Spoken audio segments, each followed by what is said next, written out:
Programme میں آپ کو خوش آمدید کہتے ہیں. میں اسد اللہ خان ہوں. 24 نومبر کا احتجاج اس وقت موضوع بحث ہے اور اس سلسلے میں آج ایک بہت اہم ملاقات اڈیالہ جیل میں بھی ہوئی ہے. بیرسٹر گوہر اور علی امین گنڈا پور عمران خان صاحب سے ملے ہیں. اس ملاقات کے نتیجے میں کیا چیزیں ڈسکس ہوئی ہیں یا کیا فیصلے کیے گئے ہیں یہ تو نہیں بتایا گیا. میں نے آج بیرسٹر گوہر سے میری ملاقات بھی ہوئی پارلیمنٹ میں, تو میں نے ان سے پوچھا بھی کہ آپ اس حوالے سے کچھ بتائیے, تو انہوں نے کہا کہ یہ تو سیکرٹ ہے, یہ تو نہیں بتا سکتے. تو ظاہر ہے پی ٹی آئی یہ تو نہیں بتا سکتی کہ کیا ہوا ہے, لیکن جو خبریں نکلی ہیں اس سے وہ یہ ہے کہ عمران خان نے اسٹیبلشمنٹ سے بات چیت کرنے کی اجازت دی ہے. لیکن کچھ دن پہلے آپ کو یاد ہوگا ایک گارڈین کی ایک سٹوری آئی تھی جس میں کہا گیا تھا کہ عمران خان تو بات چیت کرنا چاہتے ہیں لیکن اسٹیبلشمنٹ بات چیت نہیں کرنا چاہتی. اب عمران خان نے پہلے بھی ایک کمیٹی بنائی تھی اور اس میں کہا تھا انہوں نے کہ یہ وہ کمیٹی ہے, اس سے بات چیت کی جائے, لیکن دوسری طرف کوئی تیار نہیں تھا بات چیت کرنے کے لیے. تو آج پھر جب اجازت ملی ہے عمران خان کی طرف سے اپنے پارٹی لیڈرز کو کہ وہ بات چیت کر سکتے ہیں, تو کیا بات چیت کرنے کے لیے فریق دوئم تیار ہے؟ یہ ایک اہم سوال ہے. تبھی تو بات چیت ہو سکتی ہے. لیکن دوسری طرف ہمیں بتایا جا رہا ہے کہ نہیں کوئی خاص پیغام لے کر علی امین گنڈا پور گئے تھے. اگر کوئی پیغام لے کر گئے تھے تو پھر اس کا مطلب ہے کہ دوسرے فریق کی طرف سے بھی کچھ آمادگی تو بہرحال ہے. تو یہ بہرحال بہت ساری ایسی چیزیں ہیں جو جواب طلب ہیں. میں آپ کو سب سے پہلے فیصل وارڈا صاحب کو آج سنواتا ہوں. فیصل وارڈا صاحب نے کہا ہے کہ یہ پانی کا بلبلا ہے اور کچھ بھی نہیں ہوگا. دیکھیے 24 نومبر کے احتجاج کے حوالے سے فیصل وارڈا کیا کہہ رہے ہیں. ابھی اس کو پانی کا بلبلا جو بننے جا رہا ہے, کچھ بھی نہیں ہونا. اندر خانے ابھی بات ہو رہی ہے. گنڈا پور کس کا پیغام لے کے گیا ہے؟ پوری پی ٹی آئی کی قیادت کدھر ہے؟ پاکستانی جیسے حصے میں نظر آ رہی ہے, سب کے پی کے میں بیٹھے. 25 سال پرانا آدمی اگر 5000 آدمی ہی لائے گا اس کو نکال دیں گے. کسی کی باپ کی جاگیر ہے. نہ 24 کو کوئی رہائی ہو رہی ہے, نہ 24 کو کوئی مارکا پیش آ رہا ہے. آپ لوگوں کو خود ہی نیکسٹ 72 گھنٹے میں چیزیں خود ہی پتہ چل جائیں گی. اور جو آئے واش ہے, 50 آدمی بھی کوئی ایم پی اے یا ایم اے نہیں لا سکے گا. پنجاب میں تو آپ بھول جائیں, پی ٹی آئی کے سارے ایم پی ایز جو ہیں پی ٹی آئی کے خلاف کھڑے ہوئے. دھرنے دیکھیں اس میں آپ نے کب دیکھا گنڈا پور صاحب آ گئے ہیں یا چڑھائی ہو گئی ہے اور انہوں نے کفن باندھ لیا ہے؟ بھائی کفن نہیں تو سب پیروں پڑے ہوئے, سب کمپرومائزڈ ہیں اور ابھی بھی ڈائلاگ بازی ہو رہی ہے. پکنک ہے تو انجوائے کریں, نتھنگ ٹو وری. یہ خان صاحب کی آخری کال ہے, یہ پانی کا بلبل ہے. اب فیصل وارڈا صاحب کہہ رہے ہیں کہ پیروں میں پڑے ہیں, یہ پیروں میں پڑے ہیں. اگر پیروں میں پڑے ہیں تو پھر کیا ہو رہا ہے؟ لیکن عظمیٰ بخاری بھی ایسی بات کر رہی ہیں. وہ کہتی ہیں کہ گنڈا پور صاحب جو ہیں وہ کس کا پیغام لے کر گئے تھے بتا دیں آپ, ورنہ ہم بتا دیں گے. عظمیٰ بخاری صاحبہ کو بھی سن لیجیے. آج گنڈا پور صاحب جو ہے وہ اڈیالہ بھی تشریف لے کے گئے تھے اور میڈیا سے بغیر بات کیے جو ہے وہ چلے گئے. کچھ تو ہے جس کی پردہ داری ہے, خود بتا دیں گے تو ٹھیک ہے, ورنہ ہم تو ہیں ہی ہیں آپ کو بتانے کے لیے کہ وہاں کیا باتیں ہوئی اور کس کس کا پیغام وہ لے کے گئے تھے اور کیا کیا گٹے گوڈے پکڑنے کے لیے جو ہے وہ پیغامات دے کے بھیجے گئے ہیں. اچھا, علیمہ خان صاحبہ جو ہیں انہوں نے بھی کچھ اسی قسم کی باتیں کی ہیں. وہ کہہ رہی ہیں کہ مذاکرات کے راستے تو کھلے رہتے ہیں, مذاکرات کے دروازے کھلے رہتے ہیں. کن نکات پر بات چیت ہونی ہے یہ امپورٹنٹ ہے. ذرا علیمہ خان صاحبہ کو بھی سن لیجئے. عمران خان نے یہ بھی بتایا کہ آج علی امین گنڈا پور بیرسٹر گوہر ان کے پاس آئے تھے. انہوں نے اجازت مانگی ہے کہ آپ ہمیں اجازت دیں کہ ہم مذاکرات کی شروعات کریں. عمران خان نے کہا کہ ہاں پولیٹیکل پارٹیز ہمیشہ دروازے کھلے رکھتی ہیں. انہوں نے جمعرات تک کا ٹائم دیا ہے. انہوں نے کہا کہ اگر مذاکرات میں سٹولن مینڈیٹ واپس کر دیتے ہیں تو پھر 24 تاریخ ہے وہ جشن میں تبدیل ہو جائے گا. انہوں نے کہا کہ اگر سٹولن مینڈیٹ واپس ہو جاتا ہے تو جشن میں تبدیل ہو جائے گا, لیکن مذاکرات کے راستے کھلے رہتے ہیں. اب آپ نے دیکھا کہ ایک طرف یہ خبریں کہ عمران خان جو ہے وہ بات چیت کی اجازت دے رہے ہیں اپنے پارٹی لیڈرز کو. فیصل وارڈا کہہ رہے ہیں کہ پیروں میں پڑے ہیں. عظمیٰ بخاری کہتی ہیں بتائیں کس کا پیغام لے کر گئے تھے. علیمہ خان صاحبہ بھی تصدیق کر رہی ہیں کہ ہاں مذاکرات کے راستے تو کھلے رہتے ہیں. تو کیا مذاکرات 24 نومبر کے احتجاج سے بچنے کے لیے ہو رہے ہیں اور کس کی خواہش پر ہو رہے ہیں, اور ہو بھی رہے ہیں یا نہیں ہو رہے, یا صرف یہ خبریں ہیں؟ ان تمام چیزوں میں بات کریں گے. میرے ساتھ آج کے پروگرام میں حافظ احسان احمد صاحب موجود ہیں. حافظ صاحب خوش آمدید, آپ کو بہت شکریہ. ماہر ہیں آئینی و قانون کے, اور ہم آج کچھ قانونی پہلوؤں پر بھی گفتگو آج کے پروگرام میں کرنے جا رہے ہیں, کیونکہ آج سپریم کورٹ نے خود آئینی بینچ نے یہ کہا ہے, آئینی بینچ میں شامل ججز نے, کہ یہی آئینی بینچ جو ہے یہی فل کورٹ ہے. تو اس حوالے سے ہم بات کریں گے. میرے ساتھ فیصل چودھری صاحب بھی موجود ہیں. فیصل صاحب آپ کو بھی خوش آمدید. پاکستان تحریک انصاف کے رہنما ہیں, وکیل ہیں, ماہر ہیں آئین و قانون کے. اور اسلم غوری صاحب ترجمان ہیں JUI کے, ہمارے ساتھ موجود ہیں. میں تو سب کو خوش آمدید کہتا ہوں. سب سے پہلے یہ جو آپ نے ابھی باتیں سنی ہیں فیصل چودھری صاحب, میں آپ کی ٹویٹ بھی دیکھ رہا تھا, یہ آج اختیار دیا گیا ہے ان لوگوں کو کہ وہ مذاکرات کر سکتے ہیں؟ یہ تو پہلے نہیں دے دیا گیا تھا جب 3 رکنی کمیٹی بنی تھی اور کہا گیا تھا کہ اس 3 رکنی کمیٹی کو اختیار ہوگا کہ بات چیت کر سکے. جس دن احتجاج کی تاریخ دی تھی عمران خان صاحب نے تو اسی دن یہ بات بھی کیونکہ وہاں پہ یہ بات ہوئی، میڈیا نے پوچھا بھی اور خان صاحب نے یہ کہا کہ یہی جو جلسہ کمیٹی ہے مذاکراتی کمیٹی بھی یہی ہوگی، ٹھیک، اور اسی دن 3 اہداف بھی جو ہے مقرر کر دیے گئے تھے. اور آج بیکاز میں اڈیالہ میں ہوتا ہوں، آج بھی میرے سامنے یہ گفتگو ہوئی تو وہ پھر میں جب باہر آیا وہاں پہ فون نہیں چلتے اڈیالہ کے پریمیسز میں، وہاں سے کوئی آگے پیچھے ہو کے فون، تو وہاں پھر مجھے اطلاع ملی کہ ایسی کوئی خبر چلی کہ جیسے خان صاحب نے جو مذاکرات کے لیے جو ہے وہ ایک دے دی ہے اجازت، تو اس میں انہوں نے یہ اجازت جو ہے وہ جو اہداف ہیں ان سے متعلق دی ہے، اور انہوں نے یہ کہا ہے کہ ایک سوال کے جواب میں انہوں نے یہ کہا تھا کہ اگر مذاکرات ہوتے ہیں تو اچھی بات ہے، مذاکرات سے تو کبھی انکار نہیں ہوتا، مذاکرات ہم نے پہلے بھی کیے تھے. تو سنگجانی ہوئے جب انہوں نے جلسہ معطل کرایا اس کے بعد ہمارے بندوں کو پھر یہ پکڑ کے اندر دے دیا. لیکن علی امین گنڈاپور صاحب کی ملاقات کا ہونا یہ معنی خیز نہیں ہے، کیونکہ جب نہیں ملاقات ہونے دینی ہوتی تو پھر اسلام آباد ہائی کورٹ بھی کہتے تو نہیں ہوتی ملاقات، آپ تو جانتے ہیں ملاقات پھر نہیں ہوتی. علی امین گنڈاپور کی ملاقات جو کہ احتجاج کو لیڈ کر رہے ہیں اتنی آسانی سے کیسے ہو رہی ہے خان صاحب؟ نہیں حضور، علی امین گنڈاپور کی ملاقات کب نہیں ہوئی؟ اسی طرح کے موقع پہ ہوتی ہے. نہیں وہ تو سارا آج وہ آ رہے تھے، آج ایپکس کمیٹی کا اجلاس بھی تھا تو وہ وہاں پہ صبح پہلے وہ وہاں پہ گئے ہیں، پھر اس کے بعد ہم نے عدالت میں ہمیں وہاں پہ 2 گھنٹے انتظار بھی کرنا پڑا ہے. تو وہاں پہ ان کا میٹنگ شیڈیول تھی، میٹنگ ہوئی ان کی، انہوں نے وہ بھی بتایا صحافیوں کو عمران خان صاحب نے کہ مجھے جو 24 کے احتجاج کے بارے میں اپنا پلان گور خان اور علی امین صاحب تھے کہ دینے آئے تھے، اور ان کی ملاقات ہوئی، اس میں ساری بات ہوئی. اور اس کے بعد سوال ہوا مذاکرات کا تو انہوں نے کہا کہ میں نے اس وقت منع کر دیا تھا. طے کیا پایا، مذاکرات ہو رہے ہیں یا احتجاج ہو رہا ہے؟ نہیں احتجاج بالکل ہو رہا ہے، نہ موخر ہو رہا ہے، نہ ڈیل ہے نہ ڈھیل ہے، نہ مذاکرات جس نے کرنے ہیں وہ 3 پوائنٹ ایجنڈا جو ہے اس کے اوپر بالکل کر سکتے ہیں. لیکن وہ 3 رکنی جو کمیٹی تھی جن کو پہلے مینڈیٹ دیا گیا تھا اس میں اب علی امین گنڈاپور کو شامل سمجھا جائے مذاکرات کے لیے؟ سر وہ 3 رکنی کمیٹی اس وقت اعلان نہیں کیا گیا تھا، ظاہر علی امین گنڈاپور اس کو لیڈ کریں گے، وہ عمران خان صاحب کے بعد پی ٹی آئی کے سب سے امپورٹنٹ لیڈر ہیں، C M M K P کے، he is the face of the party, وہ لیڈ کریں گے، اس کے ساتھ اور لوگ بھی شامل ہو جائیں گے، گور خان صاحب ہیں اور باقی جو لوگ وہ مناسب سمجھیں گے وہ شامل ہوں گے. ظاہر ہے 1 آدمی یا 2 آدمی جو پولیٹیکل جماعتیں ہیں وہ مذاکرات سے تو انکار کوئی بھی نہیں کرتا. مذاکرات تو اس وقت بھی کیے تھے جب آپ کو یاد ہو پی ڈی ایم کی حکومت ہو، تب بھی ایک ڈیلیگیشن پی ٹی آئی کا گیا تھا جس میں خان صاحب نے یہ کہا کہ اس وقت انہوں نے شرط لکھی کہ فائز عیسیٰ اور نواز شریف آئیں گے، تو ہم نے کہا کہ آئین کے مطابق الیکشن کرانا ہے یا شخصیات کی خواہش کے اوپر کرانے، تو تعطل کا شکار اس وقت وہ مذاکرات ہوئے. تو مذاکرات سے تو کبھی کوئی پارٹی انکار نہیں کرتی. چلیں بالکل صحیح ہے. اب یہ جو احتجاج ہونے جا رہا ہے اس میں حافظ صاحب میں یہ جو آج سرکاری ٹی وی نے بھی یہ ذرائع سے اس کو پوسٹ کیا ہوا ہے کہ 24 نومبر کی احتجاجی کال، وزارت داخلہ کا سخت ترین اقدامات کا فیصلہ، وفاقی دارالحکومت سمیت دیگر شہروں میں افغان مہاجرین کیمپوں کی جیو فینسنگ کا عمل شروع. یہ تو اچھی بات ہے. احتجاج کے دوران شرپسندی کرنے والے طالب علموں کی تعلیمی اسناد اور داخلے منسوخ کرنے کے فیصلے پر غور. احتجاج میں شامل شرپسند افراد کے پاسپورٹ، شناختی کارڈ منسوخ اور سم بلاک کرنے کا بھی فیصلہ زیر غور ہے. دہشت گردی کے ممکنہ خطرات سے نمٹنے کے لیے مشکوک مقامات کی نگرانی شروع. اب اس میں 2 الگ الگ حافظ صاحب چیزیں ہیں. ایک تو ہے دہشت گردوں کا اور جیو فینسنگ اور دہشت گردی کے خطرات سے نمٹنے کے لیے، لیکن جو طلبہ احتجاج کرنا چاہتے ہیں اگر یہ احتجاج پرامن ہے تو کیا ان کے پاسپورٹ کو منسوخ کرنا، شناختی کارڈ کو منسوخ کرنا یہ قانون اجازت دیتا ہے؟ یعنی کس قانون کے تحت یہ ہوگا؟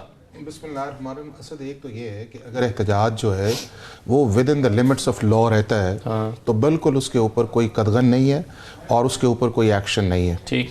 اب اگر دیکھا جائے تو اسلام آباد کی حد تک جو ہے 2 لاز آپ کے موجود ہیں. صحیح ہے. ایک آپ کا موجود ہے جو سیکشن 144 لگا ہوا ہے، اور اس کے اندر یہ ہے کہ 5 یا 5 سے زائد اشخاص جو ہیں وہ اکٹھے نہیں ہو سکتے، اور اگر آپ نے اس کو ختم کروانا ہے ہائی کورٹ کے بعد تو اس وقت کے بعد آپ کا کوئی لیگل ایکشن آپ کے خلاف نہیں آئے گا. ٹھیک ہے. دوسرا، ریسنٹلی اسلام آباد کے ٹیریٹری کے متعلق جو ہے پاکستان کی پارلیمنٹ نے ایک لا پاس کیا ہے، اور اس کے اندر انہوں نے سرٹن ڈیزگنیٹ جگہیں کر دی ہیں کہ وہاں کے جا کے اوپر آپ احتجاج کریں گے, اور اگر آپ اس کے علاوہ کوئی احتجاج کریں گے وہ لا آف دا لینڈ ہے. تو پاسپورٹ منسوخ ہو سکتے ہیں یا نہیں ہو سکتے, یہ بتائیے نا. نہیں دیکھیں نا کہ وہ ایک ہو سکتا ہے اس کے اندر ایک جس طرح ایک گورنمنٹ جو ہے وہ کسی چیز کو ٹیکل کرنے کا کہہ سکتی ہے, لیکن اگر کوئی شخص ایسا ہے کہ جو پیسفل ہے, لا کو وائلیٹ نہیں کرتا, تو اس کے خلاف کسی طرح کا بھی ایکشن جو ہے وہ بننا نہیں چاہیے. نہیں, لیکن ویسے چلیں اگر لیکن بنیادی طور پہ اگر کوئی پیسفل نہیں رہتا تو بھی قانون میں کہیں کوئی ایسی گنجائش یا کوئی شک ہے کہ پھر پاسپورٹ منسوخ ہو جائیں گے, شناختی کارڈ منسوخ ہو جائے گا, یا اس کے لیے اور سزائیں؟ نہیں, اس کے لیے تو دیکھیں نا کہ آپ کا پاسپورٹ کا یا نادرا کا یا جو بھی اس طرح کے آپ کے آئیڈینٹیفیکیشن ڈاکومنٹس ہیں وہ ریلیونٹ لاز جو ہیں ان کے نیچے ہی آئے گا. لیکن گورنمنٹ ایک سٹیٹمنٹ دیتی ہے اور جس طرح بہت ساری چیزیں, لیکن میں بنیادی طور پہ یہ ہے کہ جن 3 چیزوں کی طرف احتجاج کے لیے آیا جا رہا ہے, ایک آپ کی 26ویں آئینی ترمیم ہے, دوسرا آپ کا اس کے اندر یہ ہے کہ جی جو سٹولن مینڈیٹ پہ بات کی گئی ہے, اور تیسرا یہ ہے کہ جو پرزنرز ہیں جو ان کے ہیں. اب تینوں چیزیں ایسی ہیں جو آپ کی سڑکوں پہ تو حل نہیں ہوں گی. اب یہ ہے کہ اس کے لیے آپ کو ایک پولیٹیکل ڈائیلاگ کرنا پڑے گا 26ویں آئینی ترمیم کے لیے, اور 26ویں آئینی ترمیم کا صرف جو ہے آپ کو صرف 2-4 دن کے اندر نظر آیا ہے. میرا خیال ہے غوری صاحب بیٹھے ہوئے ہیں, وہ آپ کو بتائیں گے کہ کس حد تک پی ٹی آئی کی کانفرنس جو تھی وہ 26ویں آئینی ترمیم کے اندر تھی, اور کس حد تک ان کی بات مانی گئی اور کس حد تک اس کے بعد فیصلے ہوئے.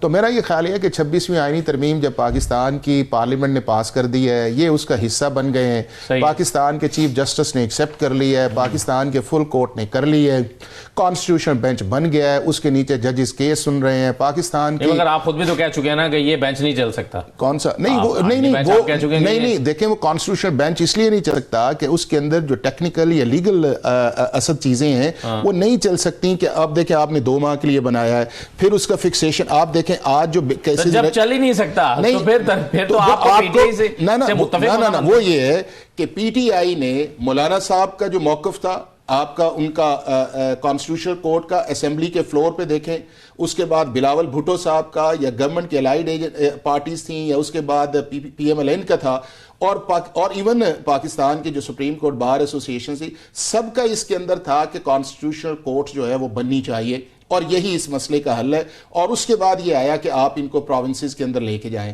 اب یہ جو بینچ والا آئیڈیا ہے یہ تو پی ٹی آئی نے دیا. اب پی ٹی آئی نے جو آئیڈیا دیا ہے وہ نہ ورکیبل تھا, نہ ہے, نہ آئندہ اس چیز کے اندر آئے گا. جے یو آئی نے دیا, نہیں انہوں نے دیا, جے یو آئی نے تو انڈورس کیا. ابھی ان سے پوچھ لیجیے, ابھی ان سے پوچھ لیجیے. دوسرا یہ ہے کہ 26ویں آئینی ترمیم کے اوپر پاکستان کے لائرز کا الیکشن ہوا ہے, پاکستان کی میجورٹی کے لائرز نے ایکسیپٹ نہیں کیا. اب دوسرا آپ کا سٹولن مینڈیٹ ہے. سٹولن مینڈیٹ جو ہے وہ, اچھا پہلے ذرا اگر آپ اجازت دیں تو میں 26ویں ترمیم والا کنکلوڈ کر لیتا ہوں, پھر آ جاتے ہیں سٹولن مینڈیٹ پہ. اسلم غوری صاحب یہ بتائیے سر کہ پہلے تو یہ آئیڈیا بینچ والا یہ میرے خیال میں جے یو آئی کا تھا, پی ٹی آئی نے اس کو انڈورس کیا بعد میں, اور وہ کہتے ہیں کہ جی ہم نے نہ چاہتے ہوئے اس کو کیا, جیسے بھی کیا چلیں. لیکن ایک تو یہ بتا دیں کہ آپ ہی کا آئیڈیا تھا. دوسری بات یہ ہے کہ یہ کرنے کے بعد 26ویں ترمیم پاس ہو جانے کے بعد اس کے اندر موجود ابہام پر خود کامران مرتضیٰ صاحب کئی مرتبہ بات کر چکے ہیں, اور وہ کہہ چکے ہیں کہ یہ ہاں اس میں بہت سارے ابہام موجود ہیں اور اس کے لیے شاید دوبارہ آپ کو ترمیم کرنا پڑے گی. تو ایسے میں یہ 26ویں ترمیم کا کالعدم قرار دینے کا مطالبہ یہ درست معلوم نہیں ہوتا آپ کو؟ بہت شکریہ, آپ نے مجھے اپنے پروگرام میں لیا, اور دوسرے ساتھی بھی جو میرے بیٹھے ہیں پارٹیسپیٹ ان سلام. بات یہ ہے کہ یہ جو کانسٹیٹیوشن کورٹ کی بات آپ کر رہے تھے, تو مولانا صاحب نے نیشنل اسمبلی میں اپنی اسپیچ میں کہا تھا, اور کہا تھا کہ اس کو بڑھنا چاہیے. اور اس سے قبل میں سمجھتا ہوں کہ یہ چیز ابھی تک آئی نہیں تھی. ان کے کہنے کے بعد پھر آپ کی شاید اسد صاحب وہاں موجود ہوں گے, اور تو مولانا صاحب کو اس کمیٹی کا ممبر بھی بنا دیا گیا تھا, اور انہوں نے کہا تھا اپنا آئیڈیا جو ہے اس کمیٹی میں لے جائیں.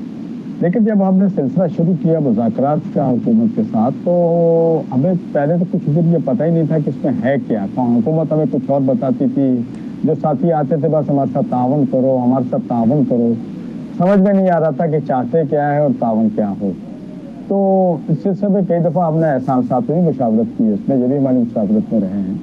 تو جو اصل چیز پھر ہمارے سامنے آئی وہ تو بالکل اتنی دھیان تھی کہ اگر وہ خدا نخواستہ پاس ہو جاتی تو آج شاید مارشاء اللہ سے بھی بدتر حالات ہوتے اس ملک میں. میں سنگل اینڈ مارشاء اللہ نہیں کہتا, بلکہ مارشاء اللہ سے بھی بدتر حالات ہوتے ہیں. میرے پی ٹی آئی کے تمام دوستوں کو اس بات کا پتہ ہے. اس میں جناب وہ آرمی کورٹ تھے, اس میں جناب ایک یہ بھی تھا کہ وہ آپ کے سپریم کورٹ کے جو ڈیسیژن ہیں وہ ان کو بھی اپنا پارلیمنٹ کے ذریعے وہ تو نہیں ہوا نا سر,